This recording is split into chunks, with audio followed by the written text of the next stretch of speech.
அனைவருக்கும் வணக்கம். நம்ம இந்த வீடியோவில் ஹைட்ரோஜியாலஜி அந்த சப்ஜெக்டில் பெர்மியபிலிட்டி டெஸ்ட்டு லெபார்ட்டரி மெத்தடு அதை பற்றி பார்க்கலாங்க. இந்த பெர்மியபிலிட்டி டெஸ்ட்டை லெபார்ட்டரிலையும் பண்ணலாம், ஃபீல்ட்லேயும் பண்ணலாம். இந்த வீடியோ பெர்மியபிலிட்டி டெஸ்ட்டு இன் தி லெபார்ட்டரி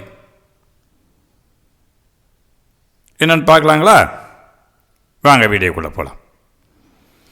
ஃபஸ்ட்டு இந்த பெர்மியபிலிட்டினா என்னன்னு பார்த்தோம். Definition: the permeability, the coefficient of permeability K is defined as the flow of water at 60 degree Fahrenheit in gallons per day through a medium having a cross-sectional area of 1 square feet under a hydraulic gradient of 1 feet per feet. That is K is equal to Q by A dH by dl. The value of K when expressed as feet square or centimeter square is usually extremely small, so that Darcy has been adopted as a more practical unit. The K is equal to Q by A dH by dl தான் permeability. இதை unit டார்சியில் சொல்லுவாங்க. Several types of permeameters have been developed for laboratory determinations of permeability from small samples of aquifers. அதாவது ஃபீல்டுலேருந்து அக்யூஃபர்லேருந்து கொஞ்சம் sample எடுத்தாந்து லேபில் test பண்ணுறாங்க. அதுக்கு நிறைய பர்மியாமீட்டர் இருக்குது. அந்த பர்மியபிலிட்டி டெஸ்ட் பண்ணுற அந்த இன்ஸ்ட்ருமெண்ட்டுக்கு பேர் பர்மியாமீட்டர்னு பேர். அது மாதிரி நிறைய இன்ஸ்ட்ருமெண்ட் இருக்குது. Although conducted under controlled conditions, such measurements may have little relation to field permeability. எல்லா லெபார்ட்டரியிலேருந்து ரொம்ப கரெக்டாக ஸ்ட்ரிக்டாக எல்லா இன்ஸ்ட்ருமெண்ட்லாம் கரெக்டாக வச்சு பண்ணினாலும் அந்த ஃபீல்டுலேருந்து நம்ம அந்த சாம்பிளை எடுத்தாந்து பண்ணுறது அவ்வளோ நம்ம ரொம்ப அக்யூட்டாக இருக்கும்னு சொல்ல முடியாது. ஏன்னா ஒரு அக்யூஃபருங்கிறது பெரிய area. It covers several meters, goes several depth. அதில் ஏதோ ஒரு இடத்துல 2 சாம்பிள் எடுத்தாந்து அதை அப்படியே ஃபீல்டுக்கு மேட்ச் பண்ணுங்கிறது இட் இஸ் நாட் கரெக்டாக மேட்சாக இருக்குமானா சொல்ல முடியாது. ஏன்னா அந்த ஃபீல்டு கண்டிஷன் வேறு, லெபார்ட்டரி டெஸ்ட் பண்ணுறது வேறு. அந்த ஃபீல்டு கண்டிஷன் லெபார்ட்டரி கொண்டு வர முடியாது. அதான் இதை சொல்ல வராங்க. One R even several samples from an aquifer may not represent the overall permeability of an aquifer. ஒரு சாம்பிளோ நிறைய சாம்பிளோ எவ்வளோ பண்ணாலும் அந்த கரெக்டாக ஃபீல்டு உள்ளதை அப்படியே நம்மளால அந்த கண்டிஷனை கொண்டு வர முடியாது. அதில் ஒரு லெபார்ட்டரி டெஸ்ட்டுங்க ஒரு சாம்பிள் தான். ஒரு சாம்பிளை எடுத்து டெஸ்ட் பண்ணுறோம். ஓரளவு கொஞ்சம் நம்மளுக்கு ஒரு ஐடியா கிடைக்கும். அதுக்கு தான் நம்மளே கம்ப்ளீட்டாக அந்த ஃபீல்டுக்கு இதை கண்டிஷனை அப்படியே கொண்டு வர முடியாதுன்னு சொல்கிறாங்க. ஓகே, இப்போ நம்ம வாங்க அந்த பெர்மியபிலிட்டி டெஸ்ட் லெபார்ட்டரி மெத்தடில் போகலாம். அதில் முதல் இன்ஸ்ட்ருமெண்ட் என்னென்ன எதை வச்சு டெஸ்ட் பண்ணுறாங்கன்னா கான்ஸ்டன்ட் ஹெட் பர்மியமீட்டர் டெஸ்ட்னு பேர். அந்த இன்ஸ்ட்ருமெண்ட்டுக்கு பேர் கான்ஸ்டன்ட் ஹெட் பர்மியமீட்டர். இதான் அந்த instrument. The constant head parameter shown in the figure can be used to measure permeability of consolidated or unconsolidated formations under low heads. So அது கொஞ்சம் கன்சாலிடேட்டாக இருக்கலாம், அன்கன்சாலிடேட் மீட்டர் இருக்கலாம். அதை லோ ஹெட்ஸில் அந்த ஹெட்டு டிஃப்ரென்ஸ் கம்மியாக இருக்கிறதுல வச்சு அந்த மாதிரி இருந்தால் கூட நம்ம பண்ணலாம். இந்த சாம்பிளை இந்த கான்ஸ்டன்ட் பரிமீட்டரில் டெஸ்ட் பண்ணலாம் அப்படின்னு சொல்கிறாங்க. Water entrance medium cylinder from the bottom and is collected as a overflow after passing upward through the material. அதாவது இந்த வாட்ரு பாருங்கள், இந்த வாட்ரு இதுதான் கான்சன்ட்ரேட் பரிமீட்டர். இந்த டயக்ராம் மூலிமா அது இன்ஸ்ட்ருமெண்ட். இது இன்ஸ்ட்ருமெண்ட்டு. அந்த இன்ஸ்ட்ருமெண்ட்டை டயக்ராம் மூலிமா எக்ஸ்பிளைன் பண்ணுறோம். ஒரு ஸ்டாப் வாட்ச் இருக்குது. இந்த இடத்துல வாட்டர் ஹெட் இருக்குது. இந்த இடத்துல வாட்ரு இந்த டியூப் மூலிமா இப்படி கீழே வருது. சாயில் சாம்பிள் இந்த சிலிண்டரில் வச்சுருக்குறோம். ஸ்க்ரீன்லாம் இருக்குது. வாட்டர் சாம்பிள் இது வழியாக உள்ளார போகுது. உள்ளார போயிட்டு அந்த சாயில் எவ்வளோ ஸ்பீடாக அந்த வால்யூம் வாட்டர் வால்யூம் பாஸ் பண்ணி விடுதோ அலோவ் பண்ண விடுதுங்கிறது இங்கே கலெக்ட் பண்ணுறோம். Okay, so this L is the length of the sample. This is the stand pipe. It's a constant head. இந்த ஹெட் அப்படியே கான்ஸ்டண்ட்டாக இருக்கும், மாறாது. இது cross section area of soil A. அந்த சாயில் சாம்பிளுடைய கிராஸ் செக்ஷன் ஏரியான்னு சொல்லலாம். இல்லை இந்த சிலிண்டரோட எந்த சிலிண்டரில் சாயில் வச்சுருக்கோமோ அந்த சிலிண்டரோட கிராஸ் செக்ஷன் ஏரியா அப்படின்னு சொல்லலாம். இந்த delta H head difference, head loss. இது ஒரு ஹெட்டு, இங்கே தான் வாட்டர் அலோவ் பண்ணுறோம், இங்கே வாட்டர் வருது. அப்போ ரெண்டுக்குள்ள டிஃப்ரென்ஸு டெல்டா ஹெச். ஓகே, இது டைம் டி. இப்போ இங்கேருந்து இந்த வாட்ரு இங்கேருந்து இப்படி இப்படி போகுது. எவ்வளோ டயத்தில் எவ்வளோ வாட்டர் நம்ம கலெக்ட் பண்ணுறோம். ஸோ நம்ம வந்து இங்கே வாட்டர் அவ்வளோ இங்கே வந்து நல்லா ஃபுல்லாக வந்து சேச்சுரேட் பண்ணிக்கணும். ஃபஸ்ட்டு நம்ம எக்ஸ்பெரிமெண்ட் ஆரம்பிக்கிறதுக்கு வேண்டி சாயில் 2-3 தடவை வந்து வாட்டர் அந்த அலோவ் பண்ணி வாட்டர் ஃபுல்லாக உள்ளே இருக்கிற ஏதாவது ட்ராப்பு ஏர் ட்ராப் எதாவது இருந்தால் ஏர் எதாவது அடைப்பு இருந்தால் அதெல்லாம் போகிற மாதிரி தண்ணி திருப்பி 2-3 தடவை அலோவ் பண்ணி நல்லா வாஷ் பண்ணுற மாதிரினா தண்ணி 3-4 தடவை அலோவ் பண்ணி அதுக்கப்புறம் தான் நம்ம அந்த டெஸ்ட்டே வந்து ஆரம்பிக்கணும். ஸோ இப்படி ஆரம்பிக்கிறது ஒரு குறிப்பிட்ட டயத்துக்குள்ளே எவ்வளோ வால்யூம் ஆஃப் வாட்டர் கலெக்ட் ஆகுது இந்த டெல்டா ஹெச் டிஃப்ரென்ஸில் அப்படிங்கிறது தான் நம்ம இந்த கான்சன்ட்ரேட் பர்மியபிலிட்டி டெஸ்ட்டு பார்க்கலாம். From Dwarshuis it is follows that the permeability can be obtained K is equal to VL divided by AT delta H where V is the flow volume in time t. ஒரு குறிப்பிட்ட time இது stop watch இருக்குது, டயத்தை நம்மளால் mention பண்ணிக்கலாம். ஒரு for example ஒரு 5 நிமிஷம் வச்சிங்கன்னாக்கா 5 நிமிஷத்துக்கு வாட்டர் எவ்வளோ வாட்டர் இதில் கலெக்ட் ஆகுது, அப்போ இவ்வளோ டயத்துக்கு வாட்டர் கலெக்ட் ஆகுது.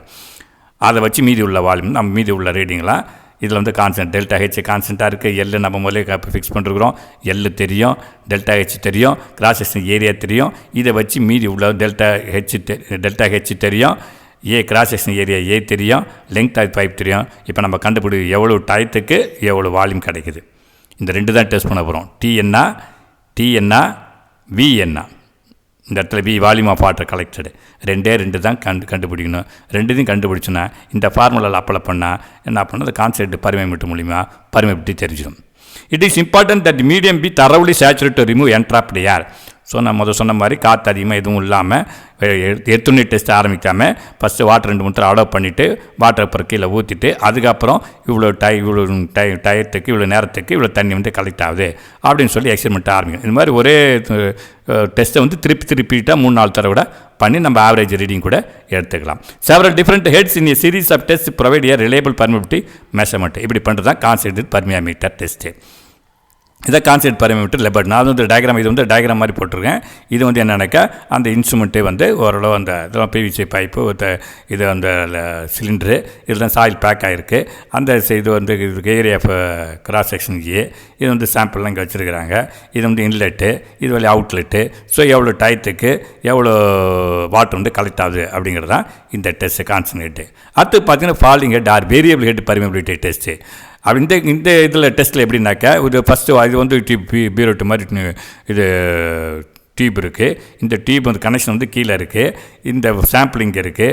இங்கே லெங்த் ஆஃப் தி சாம்பிள் வந்து எல்லு. இங்கெல்லாம் ஸ்க்ரீன் இருக்குது. வாட்டர் இங்கே வருது. இங்கே வந்து இது வழியாக பாஸ் ஆகி போகுது. இங்கே வந்து கலெக்ட் ஆகுது. அப்போ இங்கே இது ஒரு water head. First initial H0. அதுக்கப்புறம் வாட்டர் இங்கே வருது. H1 வருது. எவ்வளோ டைம் எடுத்துக்குது H0 வந்து H1க்கு எவ்வளோ டைம் எடுத்துக்குது.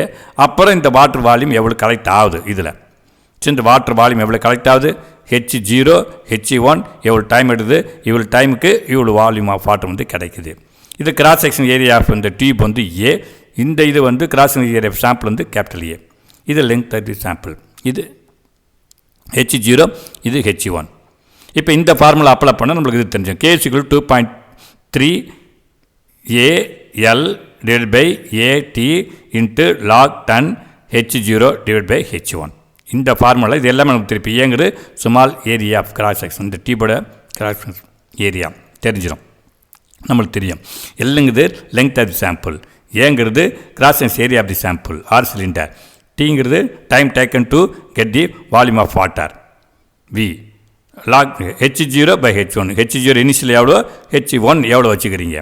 இதை வச்சு இந்த ஃபார்முலா அப்ளை பண்ணால் நம்மளுக்கு வந்து அந்த பர்மியபிலிட்டி எவ்வளோன்னு சொல்லி அந்த சாம்பிளோட இது வந்து தெரிஞ்சிடும்.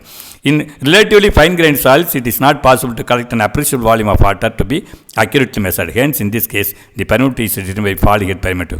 கொஞ்சம் ரொம்ப ஃபைன் சைஸ் மெட்டீரியல்ஸுக்கு இந்த இது யூஸ்ஃபுல்லாக இருக்கும். எது ஃபாலிங் ஹெட் ஆர் வேரியபிள்.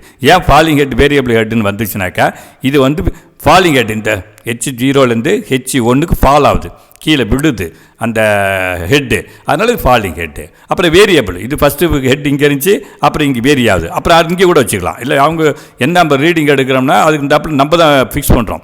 அப்போ ஃபாலிங் ஹெட் ஆர் வேரியபிள்னா ஹெட் வந்து ஒரே இடத்துல இருக்காது, வேரி ஆகும், ஹெட் வந்து ஃபால் ஆகும், அதனால இது ஃபாலிங் ஹெட்.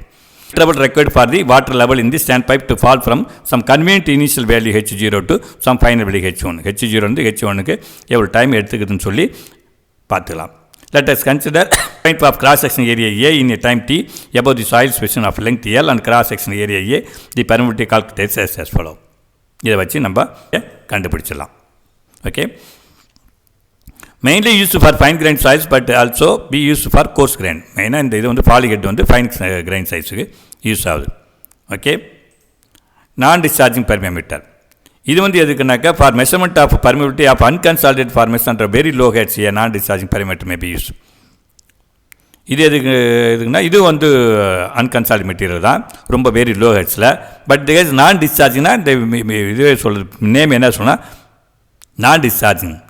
இந்த 2 கேஸ் மட்டும் வாட்டர் வந்து டிஸ்சார்ஜ் ஆகுது. அந்த எக்ஸ்பெரிமெண்ட்டில் வாட்டர் வந்து வெளியே வருது. இந்த ஃபஸ்ட்டு கேஸும் சரி, அந்த இன்னொரு கான்சன்ட்ரேட்லையும் சரிங்க, வாட்டர் வந்து வெளியே வருது. ஆனால் இந்த நான் டிஸ்சார்ஜிங்கில் வாட்டர் வெளியே வராது. வாட்டர் உள்ளரே அந்த இன்ஸ்ட்ருமெண்ட்டில் அப்படியே ஃபிக்ஸ் ஆகிடுச்சு. இதுதான் ஹெட்டு, ஹையர் ஹெட்டு, இது லோயர் ஹெட்டு, இதான் ஹெட் லாஸு, இதான் சாயில் சாம்பிள். ஓகே. இந்த entire instrument kept under the constant temperature chamber. Temperature இது மாறாமல் இருக்கிறதுக்கோசம் ஒரு சேம்பர் மாதிரி இது பண்ணி அதில் தான் இன்ஸ்ட்ருமெண்ட் வச்சுருக்குறாங்க. மேலே இது வந்து ரிசர்வ் ஏரியா, இதை வந்து மேலே கவர் பண்ணிருக்கிறாங்க. இது வந்து வாட்டர் எவாப்ரேட் ஆகக்கூடாதுன்ட்டு. ஸோ வாட்டர் வந்து இதில் வருது, வந்து இந்த சாம்பிள் வழியாக போயிட்டு எவ்வளோ இது வந்து டிஃப்ரென்ஸ் வருதுன்னு சொல்லி இது பண்ணுங்கள், கண்டுபிடிச்சிடலாம். ரைட்டுங்களா? A long U-shaped tube containing the medium is connected to supply and receiving reservoir at the top. இங்கே டாப்பில் தான் ரிசர்வாயர் இருக்குது. இதுதான் டிஸ்சார்ஜ், வாட்டர் டிஸ்சார்ஜ் ஆகுது, திருப்பி இங்கே வந்து வெளியே வருது, இங்கே வந்து நிற்கிது. அவ்வளோதான். இந்த இன்ஸ்ட்ருமெண்ட் விட்டு வெளியே போகல water. Okay. The entire instrument is சம்மர்ஜ் in A constant temperature chamber while the top is covered to avoid evaporation losses from the reservoir. In this permeameter, the water is not discharged from the instrument, hence it is a non-discharging permeameter. இன்ஸ்ட்ருமெண்ட்லேருந்து water வெளியே போகாதனால, discharge ஆகாதனால இது இப்போ நான் discharging பெர்மியோமீட்டர்னு பேர். Okay. மொத்தம் 3 method. ஒன்று வந்து கான்சன்ட்ரேட் பெர்மியோமீட்டர், இன்னொன்று வந்து falling head or variable head permeameter, 3 வந்து நான் டிஸ்சார்ஜிங் பெர்மியோமீட்டர். 3த்தையும் வச்சு நம்ம லெபார்ட்டரியில் பெர்மியோமீட்டரை கண்டுபிடிக்கலாம். இந்த பெர்மியோமீட்டருக்கு சாம்பிள் வந்து நம்ம ஃபீல்ட்லேருந்து எடுத்துகிட்டு வரணும். அது ஃபீல்ட்லேருந்து எடுத்துகிற ஒரு 1 or 2 சாம்பிளை வச்சு என்டையர் ஃபீல்டை வந்து அந்த எக்ஸாக்ட் பெர்மியோமீட்டர் கண்டுபிடிக்கிறது ரொம்ப சிரமம். ரொம்ப ஒரு ஆக்யூரேட்டு வந்து ரொம்ப இதாக தான் இருக்கும். அப்ராக்சிமேட்டாக தான் நம்ம வந்து கண்டுபிடிக்க முடியும் அப்படின்னு முடிக்கிறாங்க. Okay, thank you.